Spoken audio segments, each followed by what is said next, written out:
You don't have to be born into a legacy of wealth to leave one behind. I'm going to show you how to build a legacy that outlives you. I have a book called Your First Million that came out very recently. It's available wherever you get your favorite books, including as an audio. Highly recommend that. And I talk about this is what I talk about mainly in this book. So I wanted to make a video where we can have a conversation, the types of conversations I have with millionaires and billionaires as we're building and earning and creating that legacy. These are closed door conversations that should not be behind closed doors. So I'm opening it to you right now. So pick up my book and let's get started. So we want to have you define your legacy. What is legacy? It can mean creating a lasting impact through financial, social, or both means. So what is that going to be for you? Set a clear vision. Establish a long-term vision for your wealth building journey and the legacy you want to leave behind. Create a sustainable business or sustainable businesses that can thrive without your direct involvement. This is the key of the whole thing. Wealth, like anybody can make money, I think. I believe that. I think anybody can make a lot of money, actually. But there are only a few people who know how to build wealth. And that's what we want to talk about today. And yes, we're going to establish multiple income streams, but I want you to think about establishing something very sustainable first and then branching out. So you might work on this one thing for a year or years and then branch out to others. But please do not try to start with two, three, or more income streams at the beginning just because you see someone else who's successful have multiple income streams. It doesn't work that way. It always finds a way to fall apart. But instead, what you want to do is you want to focus on one thing, being great at one thing, make $1 million doing it, and then you can go on to the next. And then you're going to manage wealth beyond your life. So you're going to set up a trust, a foundation, other types of things that leave a legacy for you so that your assets can be used to pursue your impact well beyond your own life. And yes, it's kind of scary to think about not being alive, but we are here for a certain amount of time. Hopefully for you and for me, that's a long time, but there does come an end. And I think having that power and freedom to plan it and to say what will happen afterwards, it's really powerful. We're going to set a clear vision. I've used years here that are just placeholders. What will your years look like? And think about this like wherever you are in life, think about where you were 5 years ago. If 5 years ago you were where you were, and then right now you were a multimillionaire and you are on pace to continue making that, wouldn't that be awesome? If you had made $1 million or were making $1 million a year, wouldn't that be awesome today? So don't think of 5 years as too far out because it actually goes by really fast. But you're going to set a clear vision. A certain amount of years, you're going to achieve a net worth of $1 million through investing in entrepreneurial ventures. And that doesn't mean just investing in companies or investing in stocks. It means investing in yourself. In 7 years, for instance, you could establish a thriving family business that can be passed down to the next generation. And what I mean by that is you're going to start a business now, pick up your chops, get your chops up, and then you're going to create this as something that can be passed down. So it can be the current business that you're in, or it can be a new business that you have launched because of what you learned with this business. In 10 years, create a charitable foundation to support educational initiatives in the local community. Again, this depends on where you are right now. You might do this year. It doesn't have to be, you don't have to wait to be rich to give back. So this could be any time, but I want you to also give yourself space and time and distance. And I want you to understand that it's not a race. You can take your time to do this and do it right. And then a few more years, you can retire comfortably while maintaining a diversified portfolio that continues to grow and grow and grow and compound, compound, compound. Now, I don't know what retiring looks like for me. I don't even know if I will retire. I just know that I want to craft a life where it feels like I'm retired and any work that I do is a bonus, is extra, and is my choice. So is that what you want for yourself? Let me know in the comments right now if you want to live a life that feels like you're retired, but you get to work and do what you want anytime. That's the life I'm looking for. You're going to build and acquire appreciating assets. So build and acquire. This could mean real estate, this could mean, so residential, commercial, this could mean intellectual property that you build yourself. And that comes from your knowledge, your insights, your programs, your frameworks, different things that you have established that you then sell. And like, it's almost like thinking like you start a course. That's intellectual property that sells even after you build it. And that is something that appreciates over time. Real estate appreciates over time in most cases, and stocks and bonds, precious metals. I'm not an investing expert, so I'm not going to go into any of this, but I can tell you that intellectual property is my favorite on this list. Create a self-sustaining business. So you're going to develop systems and processes inside of your business that can operate efficiently without your direct involvement. Why is that important? Well, we're talking about a legacy. We're talking about building something that it stands the test of time, whether you're grinding the gears or not. This is what I'm doing right now at 44. I have built Backstage Capital, which is a venture capital firm that I launched when I was homeless more than a decade ago. And we have invested in more than 200 companies. We have raised tens of millions of dollars, deployed that capital into underestimated founders, as we call them, across tech, across retail, consumer. There we have all kinds of frontier technology. It's just health tech, fintech. It's the most amazing, amazing feeling and ability to do that, even though it's not been easy.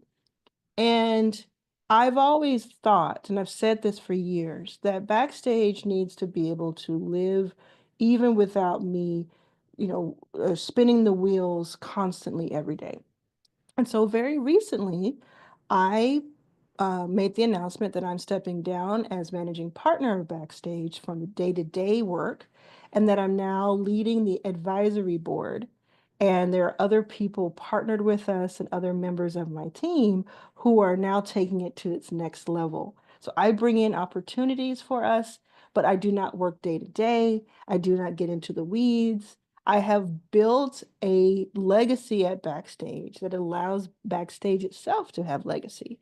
And therefore, not any one person, including me, has to be there all the time to make it work. And in fact, it will be most likely, in my opinion, bigger and brighter than ever before in these next 10 years because I'm stepping away and saying, I have a limit of what I can do for this company. And I think that these other people can do more for it. That's what you want to build, in my opinion. That's what you want to build. The feeling of it is immeasurable. Now I get to go out and just tell the world about it. Go to backstagecapital.com, check it out, look at all those founders and all the technologies and innovations that they're building. And let's see what happens in the next decade. That foundation was set. I built a capable team, and I didn't even build it, to be honest. I attracted the team, which is something that you will be able to do as you build your legacy.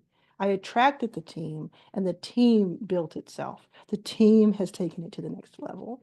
But you can build your legacy so that you don't have to be there every waking moment if you can get the right people attracted to it.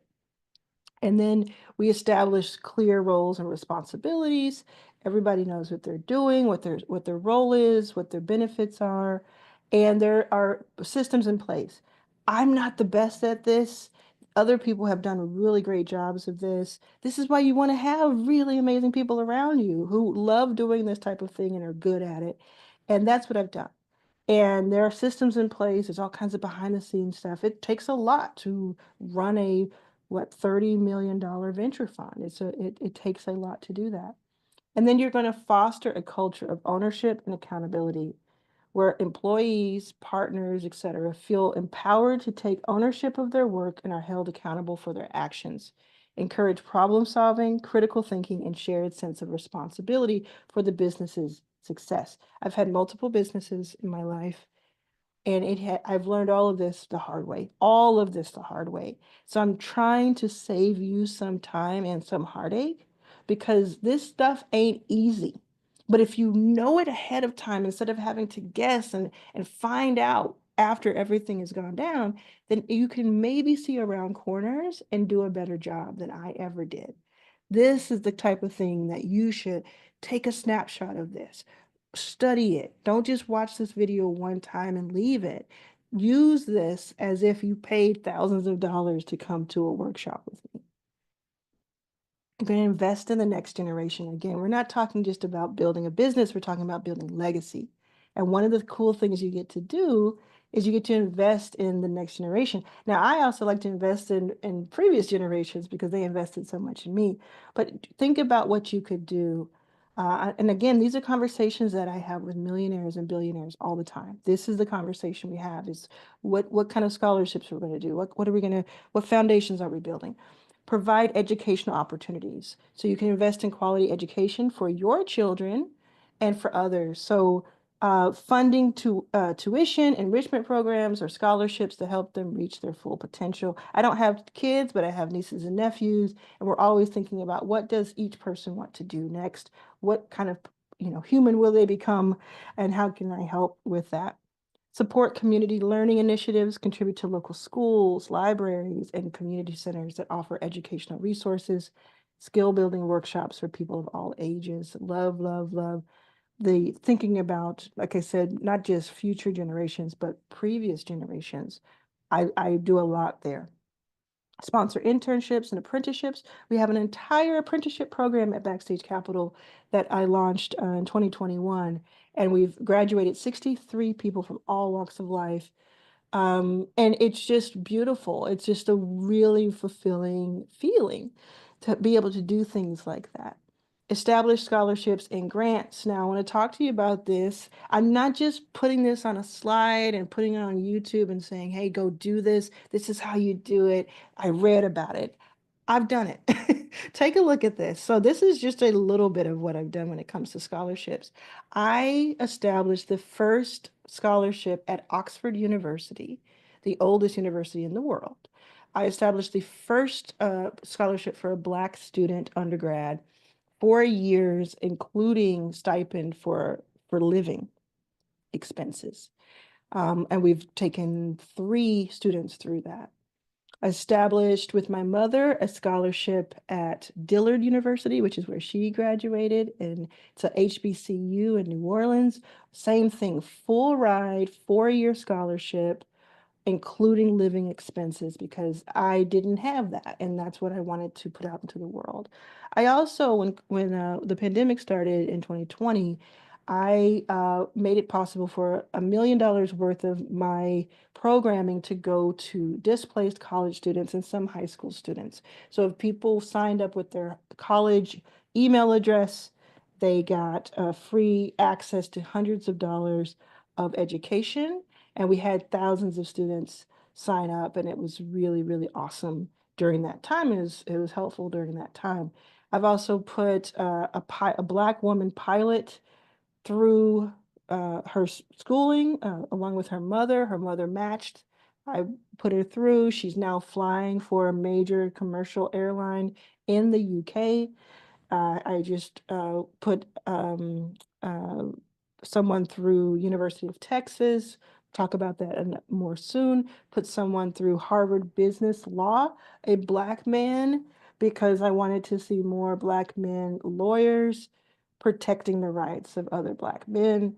The list goes on and on. And this is a fulfilling work. Now, what I do is I take one of those income streams that we talked about and I put that income stream into this. It's not perfect, it's not 100%. I sometimes have to dip into other places.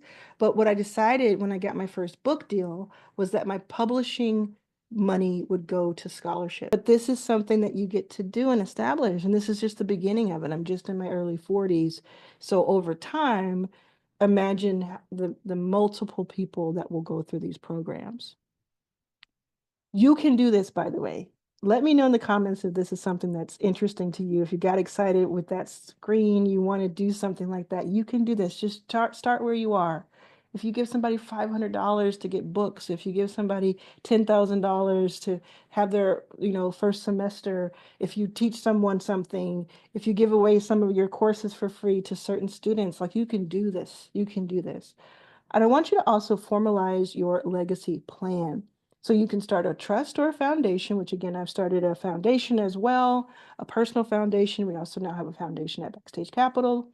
Um, Make sure you have a comprehensive will. I did this in 2020, and it's not as scary as it sounds. And there are some startups that help you now that make it a little bit easier, but you can also go to a lawyer. You can also do whatever makes sense for you. I don't want to give you too much advice because I don't want to skirt those compliance issues, but I would say having a will just in general, no matter how much money you have right now, is a really good idea.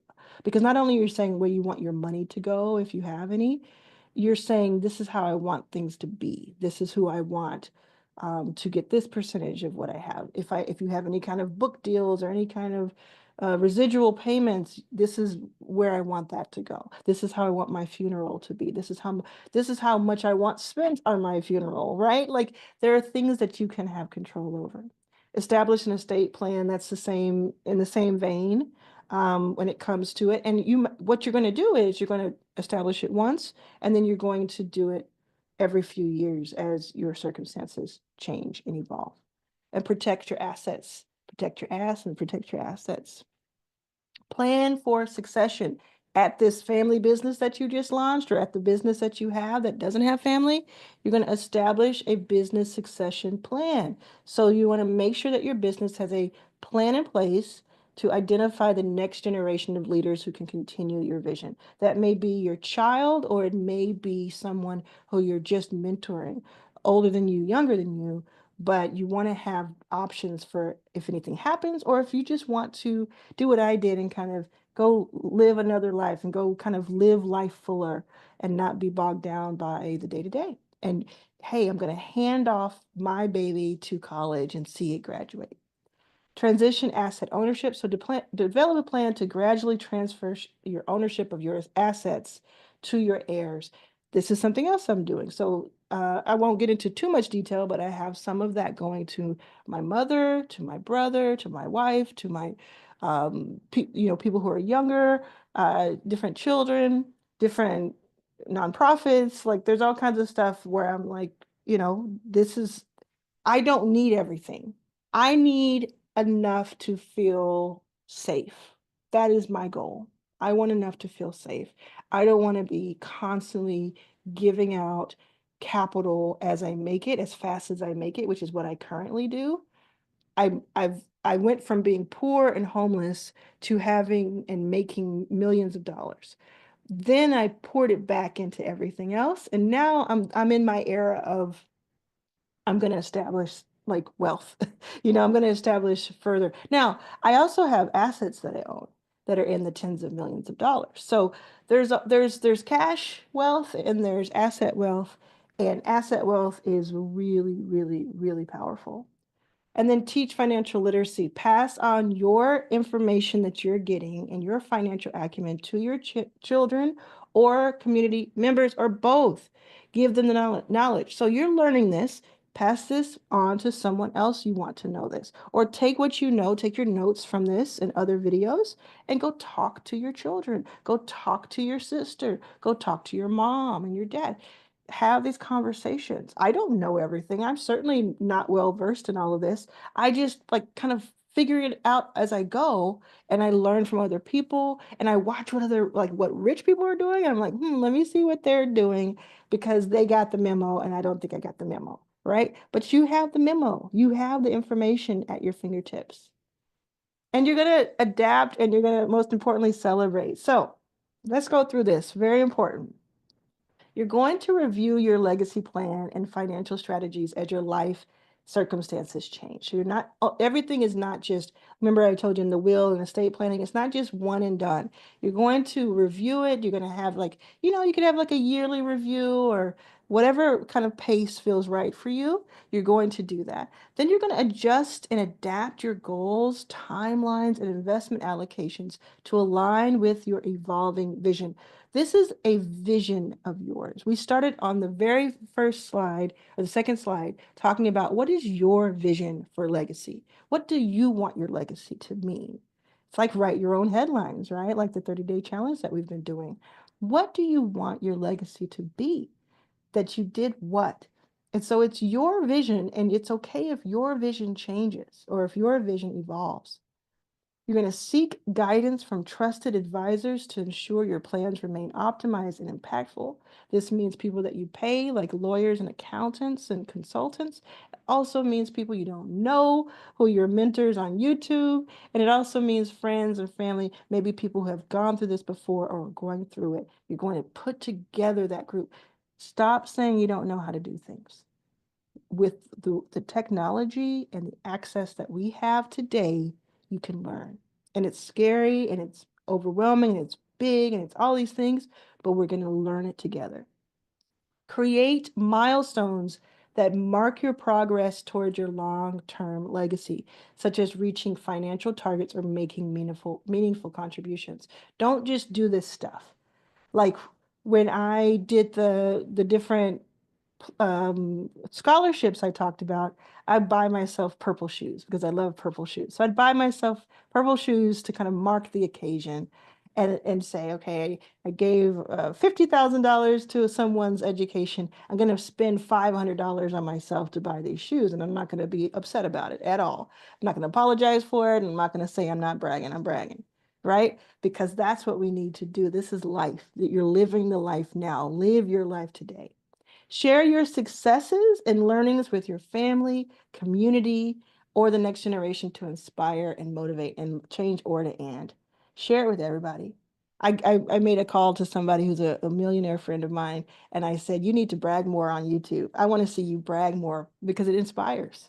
And hopefully they'll do it. Hopefully we'll see them do it because it inspires. And if you're watching this, you know who you are. Please brag more because it inspires. Reflect on how your legacy is shaping the future and find ways to amplify your positive impact. If you want to leave a legacy, this is how you do it. And the big picture is document your wisdom. Your financial strategies and philosophies hold the wisdom you've gained throughout your life. Document this knowledge. Document what you learn. You can ensure that your values and lessons are carried forward for future generations. Mentoring and teaching others to uphold your principles is a powerful way to create a lasting legacy. There's only one Warren Buffett in this world. Let him be him. You don't have to be him to make an impact in a financial way. You don't have to be good with money, quote unquote. You don't have to have a lot of money. Wherever you go from to is what's going to be your legacy. I started here and now I'm there. That is the beauty of it. So everything you're going through right now, everything that feels scary to you, that feels like you're not where you want to be. First of all, go get Your First Million, the book. Let me know in the comments if you've read it or if you're going to go pick it up. And second of all, know that you have the power to leave a legacy behind.